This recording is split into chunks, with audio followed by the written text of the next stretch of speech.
আসুন, আমার সঙ্গে আসুন।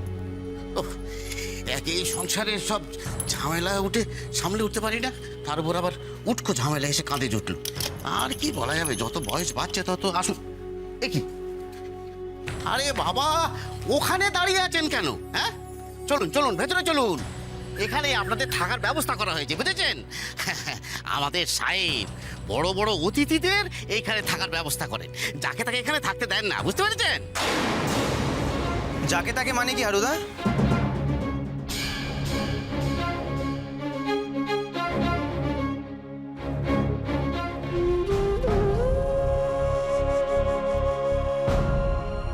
এনারে কি যেসে নাকি?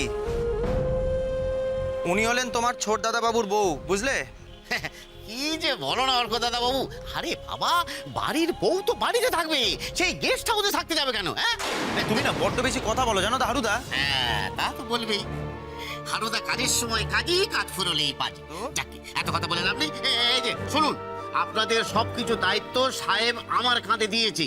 আপনাদের কখন কি লাগবে না লাগবে দয়া করে আমায় আগে থেকে বলবেন, বুঝেছেন? হ্যাঁ, দয়া করে বলবে, দয়া করে বলবে। তুমি এখন এখান থেকে দয়া করে যাও। যাচ্ছি, ধরো। এই হারুদা ছাড়া চলে না, আবার হারুদাকে নিয়ে তোমাদের সবকিছু ঝঞ্ঝট ঝামেলা যাও তো। ইত্যাদি।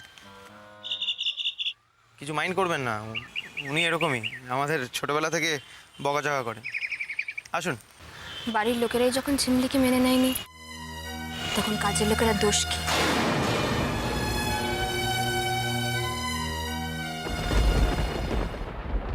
वैष्णव जन तो तेने कहिए जे पीर पराए जाने रे।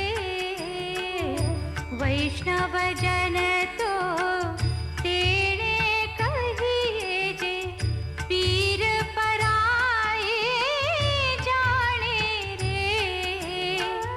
पर दुखे उप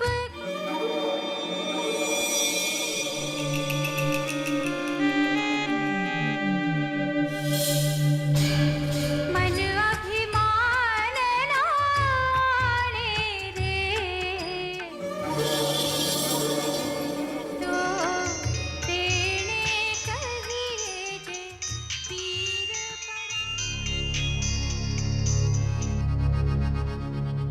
হ্যালো। বলুন। জ্ঞান ফিরেছে? ওষুধ দিয়েছেন ওকে?